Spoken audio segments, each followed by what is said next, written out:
Hi, this is Heidi, episode 61, Agreeing to Disagree.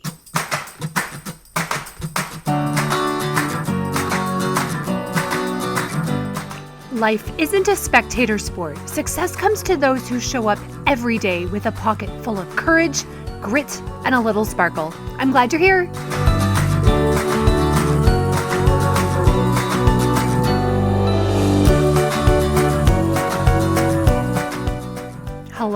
Hello, y'all. How is it going? I really am glad that you're here. Thank you to those who continue to rate, review, and share these episodes. Share any way that you can. Social media, telling your friends about it. I love a friend of mine sent me a screenshot of herself listening to one of the episodes while she was out walking. And she said, I had a walk with you this morning and I just loved it. Make sure you click subscribe so that each week the episode is just going to pop up for you like your magic. If you hear something that you'd like me to go deeper on or give more examples because you have questions, always feel free to email me or message me on social media. And even just tell me the tools that are really helping you. Let me know. If I don't hear, I'm just going to assume that it's all very helpful. Okay, right now, I'm recording this in the fall of 2020. We are a month or so away from a general election here in the United States. To me, it seems like we're having more division than ever before, and that's just my opinion. I feel like we have this tight grip on the all or nothing mentality that one candidate is awful, so everything about them is awful, and vice versa. Remember, your brain doesn't have to do work in the all or nothing mentality. It doesn't have to sit with the discomfort that people are good and bad. Your brain doesn't like to wrestle with, okay, this person did this thing that I think is right, and I don't like this about them. That can cause discomfort if you aren't used to embracing that we're all actually in the gray. There is no black or white, good or bad. So remember, this season is a season of working our brains and embracing that we are all complex people and we have the capacity to like or love people who are different from us. That takes work. Y'all, we can do it. So this episode is focusing on how to agree to disagree, how to have conversations or even see people post things online that you don't agree with, and how to respect them, how to get their opinions. Isn't it funny that we're all okay to disagree on smaller issues like what type of food is good, but our emotions go through the roof on bigger, more seemingly consequential issues? I love Mexican food. I love milk chocolate more than dark chocolate. I don't really like Indian food. I only eat sushi when my BFF Whitney orders it for me and tells me what to eat.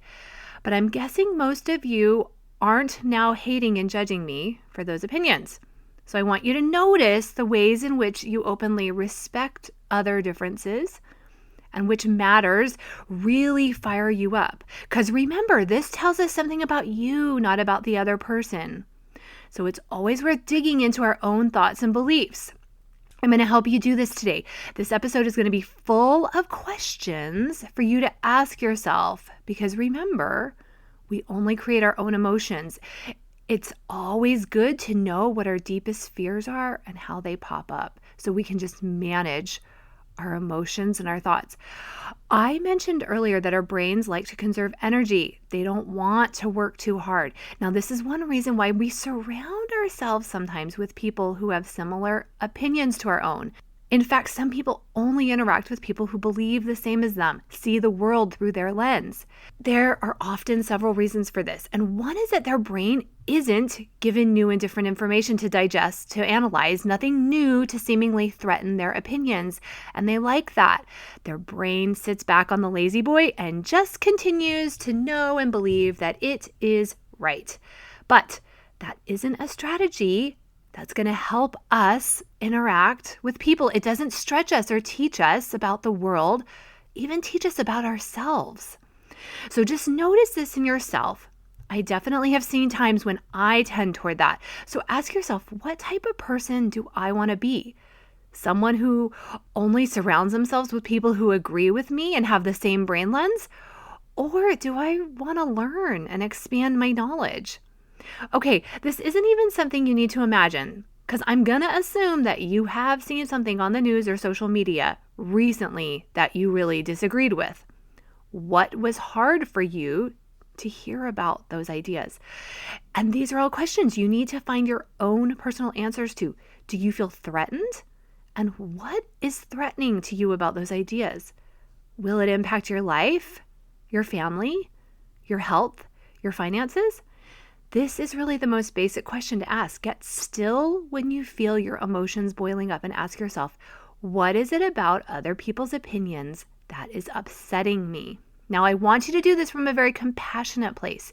You're a human, and your opinions and biases are valid for your life perspective. Do you fear that if you hear a different perspective, that you'll somehow be convinced or talked into changing your opinion? This is a very common and subconscious fear that people have. They believe so strongly one side that they can't stand to hear anything beneficial or positive about the opposite opinion. So why is that? Why can't we allow good on both sides and also have our own opinion of what we think is maybe the better option? Another possible fear that blocks us from wanting to hear other perspectives is we worry we might be wrong. See, our brains want to be right more than anything, more than wanting us to make money or lose weight or whatever. Our brain wants to be right. And we have to use our higher brain to manage this fear since it often stops our progress. So does hearing another perspective trigger fears that we're bad or wrong? Okay, let's go there. What if we are wrong? I know I have different opinions today as a 49-year-old woman, mother, than I did decades ago. I wasn't bad before or wrong. I can change and be exactly who I should be in each season. When we know better, we do better, as Maya Angelou said. I love practice being wrong now. But ask yourself, when someone shares an opinion that's the opposite of yours and you get into a debate, why do you want to be right? Why do you think your opinion is more valid than the other person's opinion? What are you not seeing about their perspective? Is it possible that you're both right in some ways? See, that can be an uncomfortable place for your brain to land, and it's such a more compassionate and accepting place. When we think someone else is wrong, like wrong with a capital W, often we're saying, I don't know what's true for you. Now, I promise you, compassion feels so much better than self-righteousness. Self-righteousness is giant blinders telling the world our brain has a hard time loving and accepting and only wants to dig in its heels to being right. It's a hard place to be. Now, one of the amazing transformations I've had with coaching is to understand that I can be right for me. My truth is not someone else's truth. I don't know the right choices for another person. I am the one who feels better when I honor everyone else is trying the best they can. My dear friend Debbie, who has actually passed away, she was adopted as a baby. Her birth mother had her in 1967, I think, and she reconnected with her as adults. And so Debbie just felt so blessed to have a mother and then a biological mother. I remember Debbie telling me that she was pro-life, above all because her experience being adopted. She thought in most cases that that was the best decision, that adoption was always an option. And it was because of her perspective. I don't know what it's like to be adopted. I don't know what it's like to be pregnant and unmarried at 17. I was always grateful that Debbie shared her thoughts very non-defensively, and I always respected that her truth was her truth. So when someone shares an opinion, make it about them. Get curious. If you believe firmly the opposite, breathe. Calm the emotions possibly flaring up. Remind your brain that you are not getting attacked. There's no reason to get defensive. This is not about you. Get curious and ask, say, tell me more about why you believe that. I'd love to hear your perspective. What experiences have you had that have formed that opinion? I think we'd all be very surprised by the answers, and we get to learn more about another person's human experience. Now, if you're in a situation and feel someone is heated and attacking you, again, breathe, count to 10. You do not want your emotions in the driver's seat of these discussions, like they often are. That's where we say and do things we regret. And we do it as if darts are being shot at us, and we put up these big shields. Breathe and notice why you are defensive. If someone is getting rude and super emotional and mean, get calm and just start asking them questions about them. They might get more mad that you're calm. That's okay. It takes two to fight, though. You always get to choose if you're going to fight or not. So when someone has a very firmly held belief, I love just saying, you could be right, period. And guess what? They could be right. When you share your opinion, ask yourself why you're sharing it. Of course, there are a lot of good reasons, but are you sometimes sharing to get the other person to agree with you? Why does it seem important to you to get them to agree? Remember, their truth is their thoughts and their life. You get your truth and your truth only. Do we feel we need to fix other people? Anytime we're sharing our ideas from a convincing or fixing perspective, we slip into not honoring that another person's life experiences are real to them. Also, this is your brain saying, I want people around me who agree with me, because if I get new information and even want to change, that's going to require energy and vulnerability. And well, let's just stay comfy here with our limited knowledge. Several months ago, a friend reached out to me on social media to tell me I was wrong about something that I had posted. She seemed very fired up, and I noticed how much judging I was doing in my head of how wrong she was. But I pondered, okay, why did she reach out to me? She was completely shut down to anything I wanted to say. She wanted to know nothing about my experiences. She made it very much about her. I took time and thoughtfulness in my responses to her, and I'm very proud of how I did it. Again, it took letting the emotions settle in myself, and it took me doing it from a place of not wanting to change her. But I do always wonder why anyone posts some one-sided news article, why people comment, pick fights on Facebook. What's the intention? Everyone might have different ones. Just be aware of what your motives are.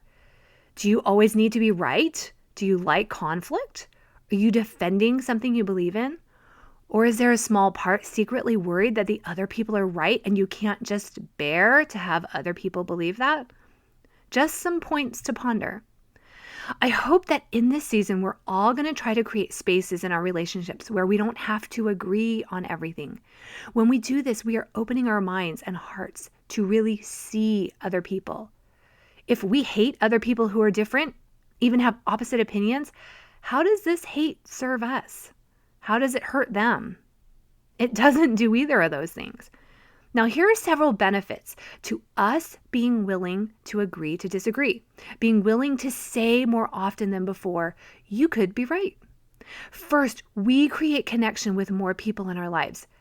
And for many of us, the disagreeing that is hardest is in our families. And these are the people we desire the most deep connections with.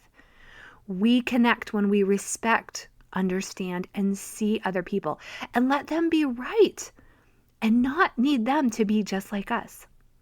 Now, second, we create more self-love, and we reinforce to ourselves that our value doesn't come from people outside of us. Our value doesn't come from being right with a capital R. Our self-worth comes from having our own back in our minds. We become more valuable to ourselves when we know, like really know, we get to make our own choices, our own opinions, and to practice being secure in those choices. Insecurity is needing everyone else to understand and validate us. Security and confidence is knowing our vote is the vote with the most weight. Now, third, we get to practice emotional control and being responsible for how we think and react to others. No one else makes us mad. Our thoughts about what we hear on the news, what we read, what an insensitive family member says, our interpretation creates the anger, the irritation, the outrage. And you get to have those emotions. They aren't wrong. They're human emotions. Just always be aware you create them. That's where your power comes, because some of those emotions may not be serving you. And that's where you want to do your work. We don't get offended. We choose to be offended when we have thoughts about something that someone said. We aren't attacked by people. We feel attacked by interpreting their words and actions as attacking. Notice I didn't say that those emotions are wrong. Just be careful to know what is really going on. Now, fourth and last benefit, kind of the one that I think is the most important. We create space for change and improvement in ourselves. When we learn, we don't always have to be right. It's very mature and vulnerable and even very strong to be okay being wrong or tweaking our opinions here and there. Now, I know we don't always go around in conversation suddenly saying, "Oh, I see I've been wrong." But our insides soften more when we can say, "You could be right." Then we remind ourselves maybe they are and maybe they aren't. Tell someone, "Thank you for sharing your opinion. I understand your viewpoint better." No harm is done by saying that. Now remember, our goal in all communication is to understand. We have 2 ears and 1 mouth for a reason. We don't all need to agree. We can always make space for kindness, compassion, and respect for others and ourselves. Okay, that's it for today. I know these tools and topics are helping you. If you want to really experience the confidence to handle your emotions, the confidence to grow and reach your goals, sign up for a free consult call on HeidiBenjaminson.com. Do it now. Why wait? Anxiety might be contagious and calm might be contagious too. Model this for your children. You've always hired coaches for them.